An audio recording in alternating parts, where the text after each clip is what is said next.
धृतराष्ट्र उवाच धर्मक्षेत्रे कुरुक्षेत्रे समवेतायुयुत्सवः मामकाः पांडवाश्च किम कुर्वत संजय। अर्थात हे संजय, धर्म भूमि कुरुक्षेत्र में इकट्ठे हुए युद्ध की इच्छा वाले मेरे और पांडव के पुत्रों ने भी क्या किया। कुरुक्षेत्र देवताओं की भूमि थी। देवताओं ने यहाँ यज्ञ किया। राजा कुरु ने भी यहाँ तपस्या की थी।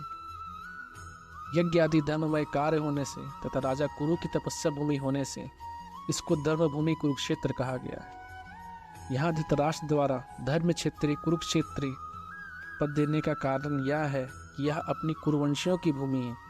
यह केवल लड़ाई की भूमि ही नहीं है, प्रत्युत तीर्थ भूमि भी है, जिसमें प्राणी जीते जी पवित्र कर्म करके अपने कल्याण कर सकता है। इस लौकिक और पारलौकिक सब तरह का लाभ हो जाता है। ऐसा विचार करके तथा श्रेष्ठ पुरुषों की सहमति लेकर ही युद्ध के लिए यह भूमि चुनी गई है।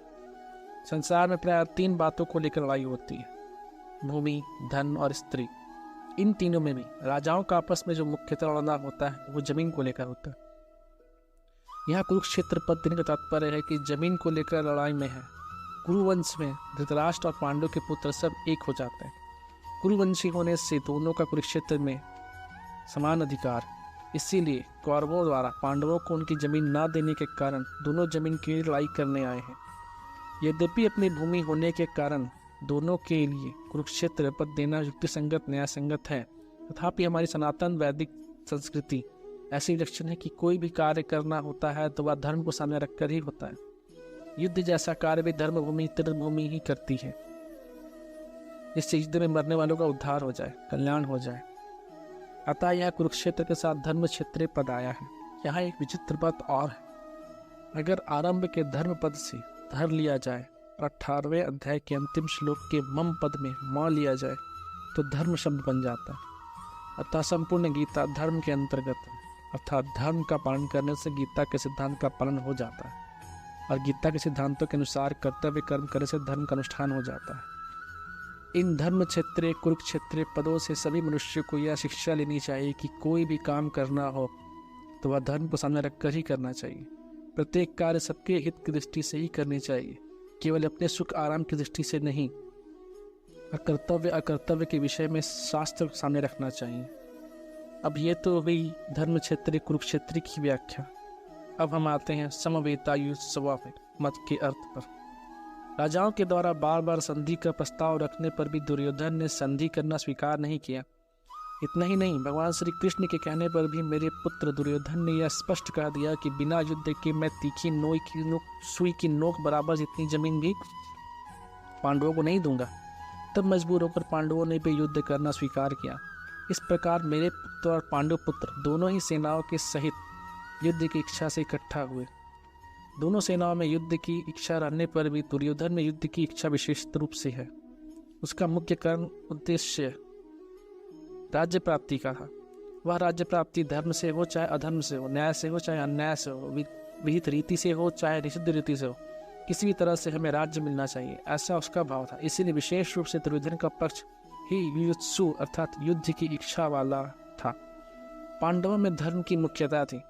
उनका ऐसा भाव था कि हम चाहे जैसा जीवन निर्वाह कर लेंगे पर अपने धर्म में बाधा नहीं आने देंगे, धर्म के विरुद्ध नहीं चलेंगे। इस बात को लेकर महाराज युधिष्ठिर युद्ध नहीं करना चाहते थे, परंतु जिस माँ की आज्ञा से युधिष्ठिर ने चारों भाइयों सहित द्रौपदी से विवाह किया था, उस माँ की आज्ञा होने के कारण ही महाराज युधिष्ठिर की युद्ध में प्रवृत्ति हुई। अर्थात कि माँ की आज्ञा के कारण ही युधिष्ठिर युद्ध में परिणत हुए थे।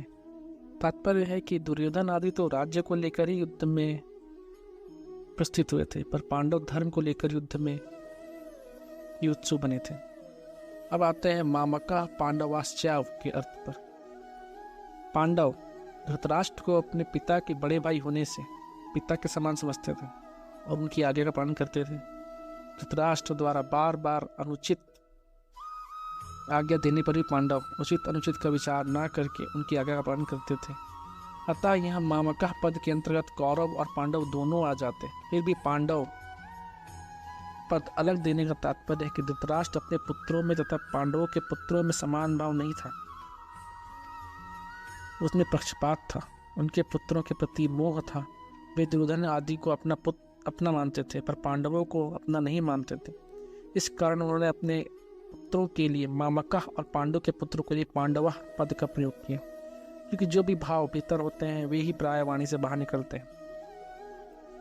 इस दो तरफा भाव के कारण धृतराष्ट्र को अपने कुल के संहार का दुख भोगना पड़ा था। इससे मनुष्य मात्र को यह शिक्षा लेनी चाहिए कि वह अपने घरों में, मोहल्लों में, गांवों में, प्रांतों में, देशों में, संप्रदायों में दो भाव ना रखे। वे अपने हैं, ये दूसरे हैं, ऐसा भाव ना रखें। कारण कि दो भाव रहने से आपस में प्रेम स्नेह नहीं होता, प्रत्युत कला होती है। यहाँ पांडवा पद के साथ एव पद देने का तात्पर्य है कि पांडव तो बड़े परमात्मा है, अतः उनमें युद्ध नहीं करना चाहिए था, परंतु वे भी युद्ध के रणभूमि में आ गए, तो वहां का उन्होंने क्या किया। अब हम आते हैं किम कुर्वत के अर्थ पर। किम शब्द के 3 अर्थ होते हैं: विकल्प, निंदा और प्रश्न।